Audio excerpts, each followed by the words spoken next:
na naman yung aking mga na-plancha na mga damit. Ayan, o. Ayan. O, diba? Kung gaano kadami yan. Kaso lang, nandito lang sa taas, sa may terrace. Ayan. Yan yung mga basket na may kanya-kanya na may-ari. Ayan. Bawat basket na yan, may laman na na-plancha na. May mga may-ari na yan. Ayan.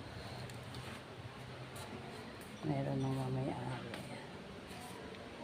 Mga nakabasket na. Ito namang mga anak to. Ang mga hindi pa na-plancha. So by next day, the next day, Tuesday and Thursday, at Saturday, kaya naman ang aking babalikan na plantsahin. At ito man lang din yung natapos kong pinalansya ng mga nakatupi.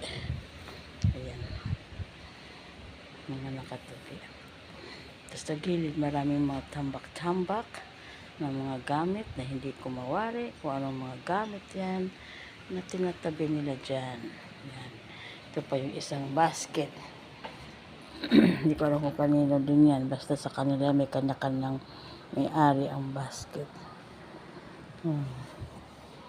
At ito naman guys, ang mga kanilang digulong na paglagyan ng mga damit. Kasi sila ay aalis by next week. 6 days silang mawawala dito. Kaya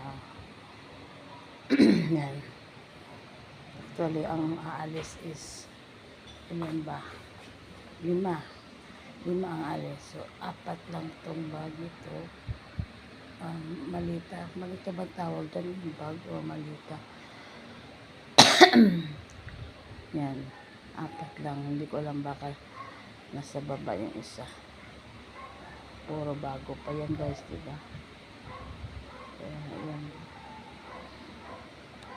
Ang altar naman nila guys, yan naman ay aking nililinis ko din minsan. Pinupunasan ko din. Kasi minsan pa nakita mo super duper ng mga alikabok. Kaya pinupunasan ko rin. Kumbaga, ito na yung pwesto ng aking plantsahan. Yan. Minsan dito ako umuupo pag nagpapahinga. Pag medyo masakit na yung aking paa. Tapos minsan naman dyan ako uupo. Yan. Or dyan. Para maganda ang pagsandal-sandal. Kaya upo muna ako saglit. Yan. Yun yung terrace. Paglabas ng terrace na yun. Kaya guys, thank you so much sa panood nyo sa aking mga video. Maraming salamat. At lagi kayo nandyan sa oras ng aking pag-post or pag-upload ng video. Ay hindi kayo nagsasawa sa panunood. Kaya ako'y nagpapasalamat guys. Thank you so much sa inyo, and God bless you all. Ingat. Bye.